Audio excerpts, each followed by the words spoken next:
who find themselves at an inflection point in their successful careers and want to do more for society with this success. I have also come to believe the importance of having these leaders pause and reflect on their values.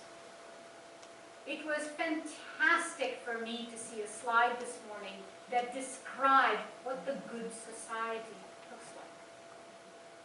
When else, how few places would you see a slide like that? Yet it is through a profound process of peer dialogue and personal reflection that will come the possibility of a transformational awareness of values, beliefs, and ideas about the good society to spur these leaders in finance to purposeful action. Socratic dialogue among a peer group of fellows selected for each fellowship class will be centered on a carefully curated selection of timeless readings that date back to Aristotle and Plato, Locke and Hobbes, Gandhi and Martin Luther King. Readings that reflect profoundly on human nature, on the sometimes conflicting and balancing roles leaders play in deciding between socially polarized outcomes of liberty and equality, efficiency and community in this good society, on the central role of finance in such a society. The third belief driving the creation of the Finance Fellows Leadership Program is the impact of fellowship for action. Leaders are most likely to act if surrounded by a peer group of equally successful thought partners who are shaped by diverse views yet share similar values about their leadership role in society. Two of my fellows who provide this fellowship, other than my husband who is here today, are Ellen and Will. And it is this fellowship that I feel in a joint mission that spurred me in my life to action.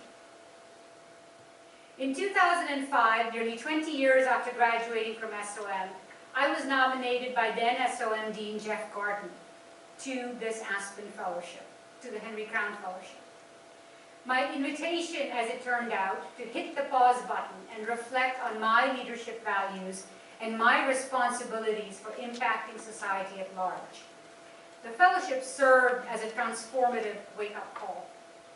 For the first time in my life and career, I pondered the values I hold as a leader beyond the labels society assigns a select group of people who have demonstrated success based on their skills, their abilities, and their achievements. I considered how my values and actions had been shaped by my views of human nature, whether my career choices hewed to my highest and best Aristotelian purpose. I pondered the imperative of heeding Martin Luther King's call not to be a bystander and the beneficiaries of others' work in shaping the society we live in, but as an active participant. I realized my deepest aspiration was to be a servant leader like Gandhi, even as I wondered if I was capable of his heroism.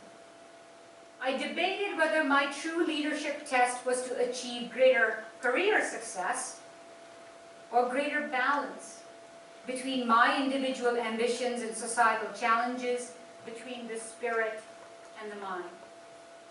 A balance, as Edith Hamilton describes, of a mind that must see a thing never in and for itself, but always connected with what is greater. To be sure, this Finance Leaders Fellowship proposal requires a long time horizon and will be hard.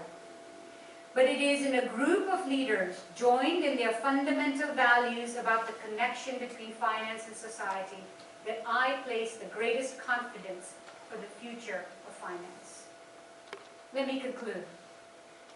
I am certain that I will not have gone far enough in my constructive critiques of values and tensions between finance and society for some this afternoon, and I will have gone way too far for others.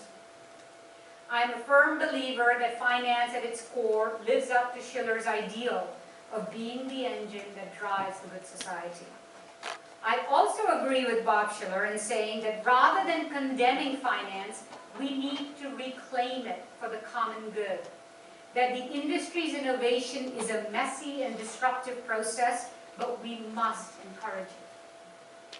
I believe that human nature is inherently good, and in enabling human progress, finance appeals to what is best in each of us. Yet, human foibles that can divert us to self-serving and even destructive tendencies are very real and need to be managed and understood. I am convinced that with more enlightened leadership, the finance industry can restore its connection with society and design its products and business models to explicitly consider human foibles. Equally, without the right leadership, restoring the Schillerian connection may prove elusive. I am confident that with time, support, and tenacity, the audacious goals we have set for the Finance Leaders Fellowship have a chance of being achieved. Thank you.